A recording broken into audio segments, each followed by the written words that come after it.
Today is the third Sunday of Advent, and this Sunday is called Gaudete Sunday.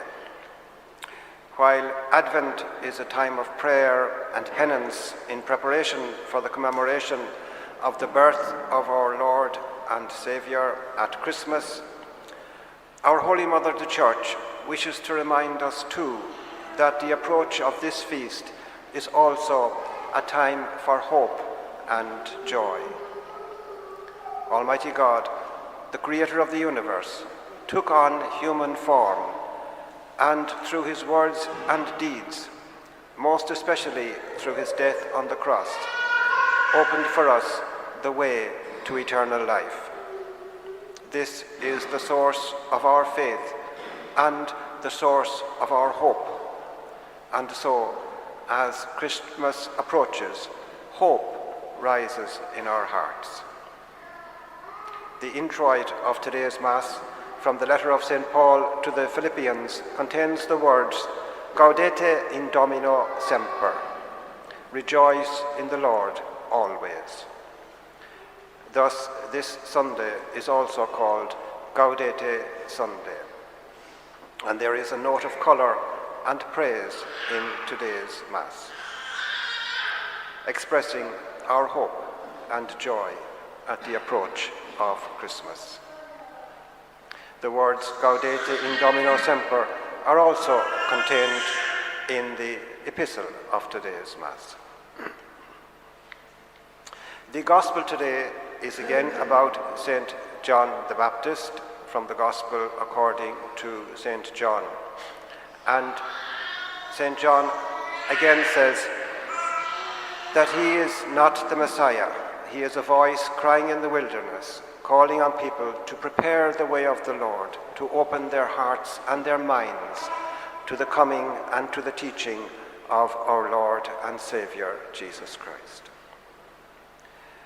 In another part of the same Gospel of St. John the Baptist said that he came to testify to the light so that all might believe through him.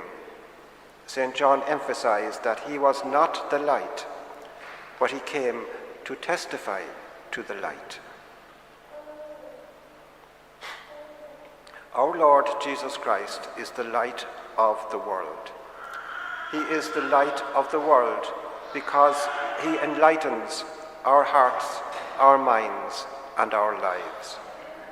Our Lord teaches us the truth about Almighty God, the truth about human life, and he shows us the true path to eternal life in heaven with Almighty God after we die. We celebrate the birth of our Lord just after the winter solstice, the 21st day of December, when the hours of daylight are shortest and the hours of darkness are longest here in the Northern Hemisphere. After December 21st, the nights begin to grow shorter again and the days longer as the hours of sunlight lengthen. Just as the hours of sunlight increase, so we pray that the light of Christ too will grow in our minds, grow in our hearts, and spread throughout the world. St. John the Baptist said that he was not the light, and referring to our Lord, he said also that he must increase, but I must decrease. Thus, the Church celebrates the birthday of St. John the Baptist on the 25th of June, just after the summer solstice on June 21st, when the hours of daylight begin to shorten again and the hours of night begin to increase in the Northern Hemisphere. The major feasts of the Church resonate with the movements of the sun and the moon, the heavenly bodies. One reason for this could be the hope of the Church that the orderly and harmonious movements of the heavenly bodies will be reflected in our lives also, and the will of Almighty God will be done on earth as it is in heaven. We live in a world in which some intellectuals proclaim to be a post-truth world.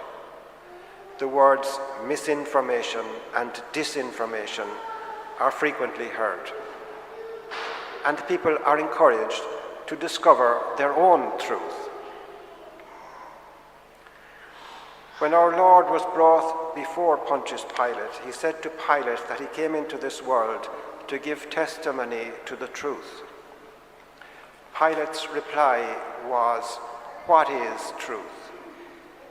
In our times too, many people are asking this question: what is truth?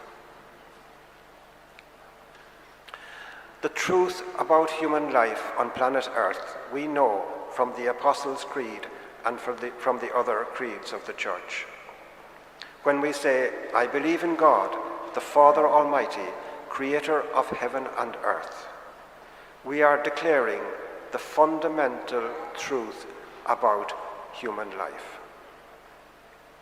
It is from this fundamental truth that we come to know all the other truths about our lives.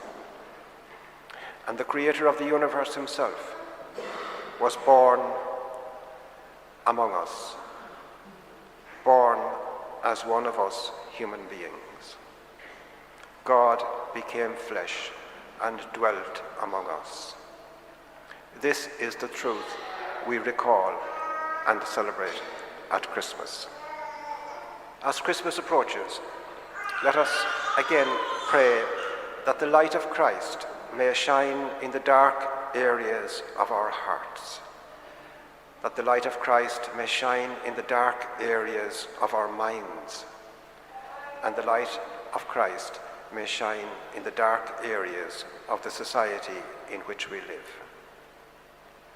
The light of Christ shows us the truth about God, the truth about ourselves, and the truth about our world. The truth frees us from the false lights and the webs of lies that can encumber our minds and our hearts. Sir Walter Scott, in his poem Marmion, wrote, "Oh, what a tangled web we weave when at first we start to deceive. Oh, what a tangled web we weave when at first we start to deceive." During these times especially, let us pray earnestly that the light of Christ will shine into our world and bring before the minds of all men and women the truth about themselves. In the name of the Father, and of the Son, and of the Holy Spirit. Amen. Don't forget to click subscribe and click the bell to be notified of future videos.